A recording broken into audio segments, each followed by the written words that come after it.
Na aula de hoje, vou falar um pouquinho sobre os modelos atômicos. A palavra átomo tem origem grega, com o significado de indivisível. Essa palavra foi adotada porque os atomistas da Grécia Antiga acreditavam que a menor partícula constituinte da matéria seria indivisível. No entanto, os estudos subsequentes mostraram que os átomos não são indivisíveis, eles são formados por partículas menores ainda, subatômicas. Tudo começou na Grécia no século V a.C., com Demócrito e Leucipo. Para eles, a matéria era composta por pequeniníssimas partículas. Esse modelo era baseado apenas na intuição e na lógica, então eles não tinham certeza, eles apenas acreditavam que a matéria eram pequeniníssimas partículas. Embora as ideias deles não estivessem corretas, eles foram o ponto de partida para explicar o átomo como conhecemos atualmente. Mas as ideias ficaram conhecidas como o primeiro modelo atômico, mas meramente filosófico, não científico. Tomando como base as ideias de Demócrito e Leucipo, aconteceu a evolução dos modelos atômicos. Partindo da ideia de que tudo no universo era constituído por átomos, os cientistas foram constituindo modelos. Então, eles foram criando modelos para descobrir como seria um átomo. No século XIX, John Dalton criou um modelo chamado bola de bilhar, que é tipo uma bola de sinuca. De acordo com ele, os átomos são minúsculos, indivisíveis e indestrutíveis. Átomo é uma partícula esférica, maciça, neutra e indivisível, segundo John Dalton. Nesta época, ainda não se sabia nada sobre os elétrons, então nem se ouvia falar em elétrons ainda, só em átomos. Já nos finais do século XIX, Joseph Thomson concluiu que os átomos de diferentes elementos químicos eram constituídos por um tipo de partícula em comum, que era carga elétrica negativa, que posteriormente, muito tempo depois, foi denominado de elétron. Então, para eles, o átomo tinha apenas carga elétrica negativa.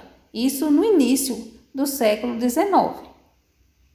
Em 1904, após uma outra experiência, Thomson propôs um novo modelo atômico. Sabendo que os átomos eram eletricamente neutros, deveria haver uma carga positiva que neutralizasse a carga negativa dos elétrons. Então, inicialmente, ele acreditava que os átomos eram compostos apenas de carga negativa. Depois percebeu que os átomos eram eletricamente neutros também. Aí, se eles são neutros também, tem que ter uma carga positiva, comprovando assim que além de carga negativa dos elétrons, os átomos também possuem carga positiva, que são os prótons. Aí, esse novo modelo seria uma esfera de carga elétrica positiva, tendo partículas negativas movendo-se em círculos em seu interior e também na sua superfície. Então, esse modelo foi chamado de pudim de ameixas ou o pudim de passas. Já no século XX, no início do século XX, Rutherford, outro cientista, realizou uma experiência que ele permitiu propor um novo modelo atômico. Então, aí surgiu outro modelo. O átomo é uma estrutura praticamente vazia e não uma esfera maciça, como o outro cientista havia dito antes. Então, para ele, o átomo é constituído por núcleo muito pequeno com carga positiva, onde se concentra quase toda a massa do átomo, e é formado também por elétron, que possui carga negativa, movendo-se em volta do núcleo. Então, o experimento dele foi praticamente dando continuidade o de Thomson, afirmando que o elétron possui carga positiva e negativa, só que ele acrescentou que o átomo também possui um núcleo, que é o que o cientista anterior não havia comprovado. Após realizar mais uma experiência, ele comprovou que o átomo seria um sistema semelhante ao sistema solar. Foi aí que surgiu o modelo atômico planetário. Entre suas observações, ele percebeu que a maioria das partículas atravessa a lâmina de ouro, poucas partículas desviam sua trajetória e poucas partículas eram refletidas nesse experimento. E ele tirou as seguintes conclusões: na matéria predominam espaços vazios, então a maior parte é vazia. As partículas alfa desviam numa região maciça e positiva e o átomo possui um núcleo. Niels Bohr, em 1913, fez outro experimento e concluiu que os elétrons se organizam em camadas ou níveis ao redor do núcleo. Quanto mais afastadas uma camada for do núcleo, mais energia seus elétrons possuem. Ele concluiu que os elétrons podem receber ou perder energia e propôs a existência de níveis energéticos. Observar que Niels ele deu continuidade à ideia de Rutherford, porque o átomo continua tendo um núcleo, continua tendo partículas positivas e negativas. Ele só acrescentou a possibilidade dos elétrons poderem receber e perder também energia e também a questão dos níveis energéticos.